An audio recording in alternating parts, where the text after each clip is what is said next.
Assalamualaikum warahmatullahi wabarakatuh. Perkenalkan, nama saya Dia Fitriani, NIM 104. Di sini saya akan menjelaskan mengenai akuntansi akad jual beli murabahah. Yang pertama yaitu akuntansi untuk menjual.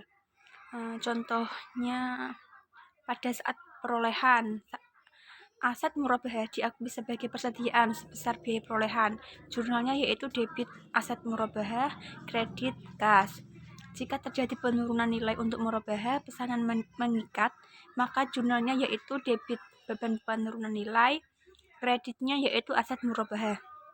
Selanjutnya yaitu jika terjadi penurunan nilai untuk murabahah pesanan tidak mengikat, maka jurnalnya yaitu debit kerugian penurunan aset, kreditnya yaitu aset murabahah. Yang kedua yaitu apabila terdapat diskon pada saat pembelian aset murabahah, maka perlakuannya adalah jika terjadi beberapa sebelum akad murabahah akan menjadi pengurang biaya perolehan aset murabahah. Jurnalnya yaitu debit aset murabahah, kreditnya kas. Jika terjadi setelah akad murabahah dan sesuai akad yang disepakati menjadi hak pembeli, maka akan menjadi kewajiban kepada pembeli. Jurnalnya yaitu debit kas, kreditnya utang. Selanjutnya, jika terjadi setelah akad murabahah dan sesuai akad yang disepakati menjadi hak penjual, maka akan menjadi tambahan keuntungan murabahah. Jurnalnya yaitu debit kas, kreditnya yaitu keuntungan murabahah. Selanjutnya, jika terjadi setelah akad murabahah dan tidak diperjanjikan dalam akad, maka akan menjadi hak penjual dan diakui sebagai pendapatan operasional lain. Jurnalnya yaitu debitnya kas, kreditnya yaitu pendapatan operasional lain. Yang nomor ketiga yaitu kewajiban penjual kepada pembeli atas pengembalian diskon tersebut akan tereliminasi pada saat dilakukannya pembayaran kepada pembeli, yaitu jurnalnya debit utang, kreditnya kas. Akan tetapi jika dipindahkan sebagai dana kebajikan jika pembeli sudah tidak dapat dijangkau oleh penjual, sehingga jurnalnya yaitu debit utang, kreditnya yaitu kas, dan debit dana kebajikan atau kas, kreditnya dana kebajikan atau potongan pembelian. Yang keempat yaitu pengakuan keuntungan murabahah. Jika penjualan dilakukan secara tunai atau secara tangguh sepanjang masa, angsuran murabahah tidak melebihi 1 periode laporan keuangan, maka keuntungan murabahah diakui pada saat terjadinya akad murabahah. Jurnalnya yaitu debit kas dan piutang murabahah, kreditnya yaitu aset murabahah dan keuntungan. Selanjutnya nomor 5. Pada akad murabahah piutang diakui sebesar biaya perolehan ditambah dengan keuntungan yang disepakati. Pada akhir periode keuangan, piutang murabahah dinilai sebesar nilai bersih yang dapat direalisasikan sama dengan akuntansi konvensional, yaitu saldo piutang dikurangi penyisian kerugian piutang. Jurnalnya yaitu debit beban piutang tak tertagih, kreditnya yaitu penyisian piutang tak tertagih. Selanjutnya nomor 6 yaitu potongan pelunasan piutang murabahah yang diberikan kepada pembeli yang melunasi tepat waktu atau lebih cepat dari waktu yang telah disepakati, diakui sebagai pengurang keuntungan murabahah.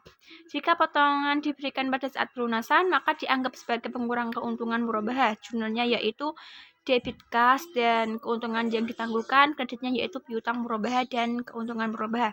Pada saat pengembalian kepada pembeli, debitnya yaitu keuntungan murabahah dan kreditnya yaitu kas. Selanjutnya nomor 7 yaitu denda dikenakan jika pembeli lalai dalam melakukan kewajibannya sesuai dengan akad, dan denda diterima diakui sebagai dana kebajikan. Debitnya yaitu dana kebajikan atau kas, kreditnya yaitu dana kebajikan atau denda. Yang ke-8 yaitu pengakuan dan pengukuran penerimaan uang muka. Penerimaan uang muka dari pembeli, jurnalnya yaitu debitnya kas, kreditnya utang lain-lain, uang muka murabahah. Apabila murabahah jadi dilaksanakan, jurnalnya yaitu debit utang lain-lain, uang muka murabahah, dan kreditnya yaitu piutang murabahah. Apabila pesanan dibatalkan, jika uang muka yang dibayar oleh calon pembeli lebih besar dari biaya yang dikeluarkan oleh penjual dalam rangka memenuhi permintaan calon pembeli, maka selisihnya dikembalikan kepada calon pembeli. sehingga jurnalnya yaitu debitnya utang lain atau uang muka murabahah, kreditnya yaitu pendapatan operasional dan kas.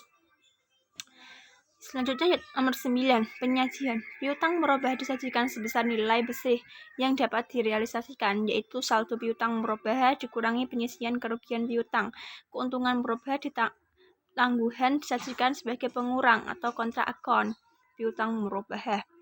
Yang terakhir yaitu pengungkapan. Pengungkapan merupakan hal-hal terkait dengan transaksi murabahah, tetapi tidak terbatas pada harga perolehan aset murabahah. Janji pemesanan berdasarkan pesanan sebagai kewajiban atau bukan, dan pengungkapan yang diperlukan sesuai PSAK nomor 101 tentang penyajian laporan keuangan syariah. Kemudian ada akuntansi untuk pembeli. Jurnal-jurnalnya yaitu apabila nomor 1, pembeli membayarkan uang muka, jurnalnya yaitu debitnya uang muka, kreditnya kas. Jika sudah memberi uang muka, maka ketika penyerahan barang, jurnalnya yaitu debit aset dan beban murabahah tangguhan. Kreditnya yaitu uang muka dan utang murabahah. Jika pembeli membatalkan transaksi dan dikenakan biaya, maka diakui sebagai kerugian. Apabila biaya yang dikenakan lebih kecil dari uang muka, maka jurnalnya yaitu debit kas dan kerugian, kreditnya yaitu uang muka. Sedangkan biaya yang dikenakan lebih dari uang muka, maka jurnalnya yaitu debit kerugian, kredit uang muka, dan kas atau utang. Selanjutnya nomor 2 yaitu aset yang diperoleh melalui transaksi murabahah diakui sebesar biaya perolehan murabahah tunai. Atau apabila tidak ada uang muka, utang yang timbul dari transaksi murabahah tangguh diakui sebagai utang murabahah sebesar harga beli yang disepakati. Selisih harga antara harga beli yang disepakati dengan biaya perolehan tunai diakui sebagai beban murabahah tangguhan. Jurnalnya yaitu debit aset dan beban murabahah tangguhan, kreditnya yaitu utang murabahah. Selanjutnya nomor 3 yaitu beban murabahah tangguhan diamortisasi secara proporsional dengan porsi utang murabahah yang dilunasi. Jurnalnya yaitu debit utang murabahah dan beban, kreditnya yaitu kas dan beban murabahah tangguhan. Selanjutnya yaitu yang keempat, diskon pembelian yang diterima setelah akad murabahah, potongan pelunasan dan potongan utang murabahah diakui sebagai pengurang beban murabahah tangguhan. Jurnal untuk diskon pembelian yang diterima setelah akad murabahah yaitu debitnya kas dan kreditnya yaitu beban murabahah tangguhan. Jurnal untuk potongan pelunasan dan potongan utang murabahah yaitu debitnya utang murabahah dan beban, kreditnya yaitu kas dan beban murabahah tangguhan. Yang kelima yaitu denda yang dikenakan akibat kelalaian dalam melakukan kewajiban sesuai dengan akad diakui sebagai kerugian. Jurnalnya yaitu debit kerugian, kreditnya kas atau utang. Yang keenam yaitu penyajian. Beban murabahah tangguhan disajikan sebagai pengurang atau kontra akon utang murabahah. Yang ketujuh, terakhir ada pengungkapan. Pembelian mengungkapkan hal-hal terkait dengan transaksi murabahah, tapi tidak terbatas pada nilai aset tunai yang diperoleh dari transaksi murabahah, jangka waktu murabahah tangguh, dan pengungkapan yang diperlakukan sesuai PSAK nomor 11 tentang penyajian laporan keuangan. Sekian dari saya. Apabila ada kesalahan, mohon maaf. Wassalamualaikum warahmatullahi wabarakatuh.